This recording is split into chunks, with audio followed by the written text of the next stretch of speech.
5 retirement lies that I believed pre-retirement. And many of you folks believe as well. I see it a lot on YouTube, see it a lot in magazines, things I read, that these are just lies that I, through my experience, I've been retired 4 years now, currently 58, that I'm just trying to highlight on my journey that these are not true. So hopefully it will help your path towards early epic retirement. Number 1, it's mentally easy to switch from working to being retired. Folks, everyone is nervous and scared, okay? So rest easy. Everybody's in this situation. It's a leap of faith. Your entire life, you've been, learning a skill. You've been saving, being the provider for your family. And now that all changes. Your identity changes. It's a significant change in your life, much like graduating high school, graduating from a trade school, college, like a divorce. It is a big change in life, but it's worth it, okay? I actually had a guy that had $5 million in investable assets, had a pension, and he was concerned and fearful about this jump. I'm telling you, folks, it doesn't matter how much money you have, how tight your formulas are to being enabled to retire. Everybody's scared. So rest easy. That doesn't mean something's wrong. That doesn't mean you need to work a year, 2, 3, 5 more years if you're scared, that's some sort of trigger. It happens to everyone, myself included.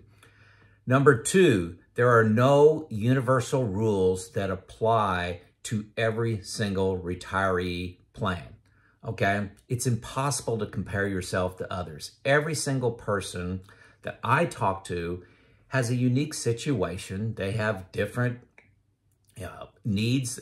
Maybe they have a disabled child that lives with them. Maybe they have a mortgage. Maybe they have a pension. It's different for everybody. Maybe they have health issues. When to take Social Security, there's not a right answer for that. When to do Roth conversions, there's not a right answer for that. When to retire, not a right answer. Should you hire a financial advisor? Not a right answer for that. Not one universal right answer, I should say. Should you work part-time in retirement? Where are you going to spend your time in retirement? Are you going to go to the beach and do nothing for the next 30 years? I think that's a mistake and not realistic. But how are you going to get from fulfillment? On this channel, hopefully you appreciate, I tell my story. There's a lot of people out there on YouTube giving great financial advice. They're financial advisors. They talk about how bonds work and predictions in the stock market and how different funds work. Long-term care, when to take Social Security. This is not the channel to come to for expert advice in that category.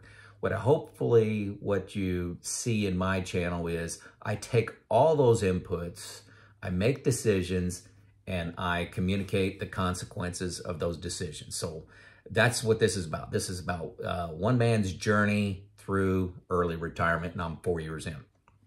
So hopefully you can appreciate that. Take 2 seconds right now. I'll pause, hit like, and subscribe. Really helps me out. Okay, folks? Enough on that. Okay, number 3, smart people can make their financial plans all on their own in a bubble. Folks, you need a second, third, and even a fourth opinion. There's a lot of pitfalls in a financial plan, poor assumptions, not taking into account early death of one of you or a spouse. Poor returns in the stock market, over-optimistic returns in the stock market, not factoring in taxes. So many people don't factor in taxes. Inflation, one-time costs, like a wedding, like a car, like a new roof on your house, timing of Social Security. These things are easy to miss. Have you ever had to proofread a document that you wrote a letter to somebody, say it's a 200-word letter, you wrote it, then you had somebody proof it and they find 10 errors in it? You can't see your own mistakes. Even if you proofread it 3, 4, 5 times, you can't see your own mistakes. So please, please, folks, run your plan by a financial advisor. They're free. They'll be delighted to talk to you. Most of them, 99% of them, are low pressure. Here's what I've got. Give me your plan. And then they have to convince you that they are a good, steward of your money, and it's worth the investment. I think for many folks, it's not worth it. But, for 25, 35, 50% of people, going to a financial advisor could be the best thing they ever did. Please run it by them. I also I have 3 things I would do. I would run it by a financial advisor. I'd pick more than one. I'd run it by 2 or 3. A financial package. There's good, cheap packages out there. I have a link below to newretirement.com. Hit my link, check that out. It's free for 2 weeks, and then it's maybe $120 a year. Your retirement's worth that. So hit that link and check it out, and then ask a friend for some advice. Show them intimate sharing of everything. What's that friend say to do? So to me, do not do this in a bubble. Check your ego, sit down with a friend, form a group, do something to make this more than an alone journey, okay? YouTube has a lot of great information on it, but it's not specialized and optimized for you.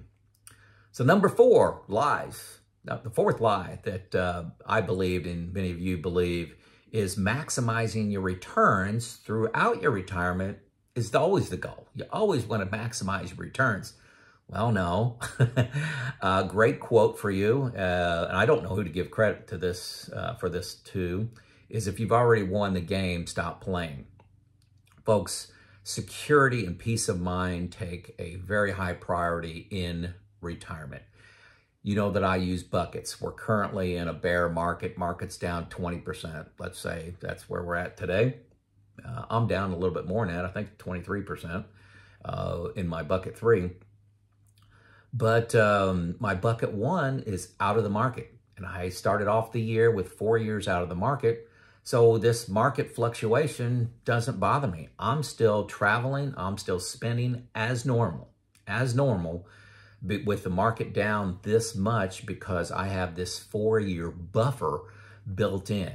Yeah, if the market stays down another 2, 3 years, I may start to make moves, but it'll be at least 2 more years before I will start to change my retirement lifestyle because I've got that security. This is how I sleep at night. You wouldn't believe how many people are commenting, sending me emails, panicking. I got a financial advisor friend. People call him daily panicking because their whole plan is blown up because they had 6 months in cash and the rest of their investments in, the total stock market. If you've already won the game, stop playing. That's very high risk. If you need the money within 5 years, at the low end, 5 years, if you need the money, it shouldn't be in high-risk assets. It can be in bonds, can be in CDs, things like that. But maximizing your returns is not what you're trying to do. Yeah, when you're 30, absolutely. Put 100% stocks and have just a few months worth of money for emergencies. Number 5 lie that I believed, many of you believed, is earning money in retirement does not mean you're not retired. You wouldn't believe how many comments I get on YouTube about this. Say, you're not retired, you're not retired. Well, I went from working 60 hours a week to working about, 3. That's very flexible on a topic I love, and I would do it for free. If you retire early, good chance you're a high achiever. You get things done. You've had that personality and the characteristic your whole life. You're not going to turn that off when you retire. You can't change. You can't just be this task-oriented, accomplishment-driven individual and then sit at the beach for 30 years. You won't be able to do that. I had a client the other day that loves baseball, wants to travel to all the baseball parks. He's really involved in baseball with his kids. He misses that. And he wants to umpire games, competitive games. So he does that on weekends right now. And you know, he's going to get paid to do that. I don't know if he'll make $10,000 a year umpiring games, but that doesn't mean he's not retired. You move from an engineer or a welder or electrician to being an umpire. And if it's something you love to do and you love to be around the game, you're still retired. You're just generating a lot of fun money. The key is you're not motivated by money. You pick the hobbies based on what you want to do, and then you try to figure out a way to monetize that. Really helps with an early retirement. It's icing on the cake. It may allow you to retire 1, 2, 3, 4 years earlier by picking up that hobby. You know, you go into this retirement software package and you type in, you're not going to zero pay next year, you're going to $10,000 a year. Look what it does to the timing of your retirement, to your nest egg, to what your expenses can be, the type of vacations you can take. It's a big deal. It's a big deal. Don't pay attention to the critics. There's a lot of people that, you know, attack me and say, oh, you didn't retire. Well, I'll make significantly less money now. Some days I wonder if I'm even making minimum wage at what I do because I like making these videos. I do a lot of research and I like helping people.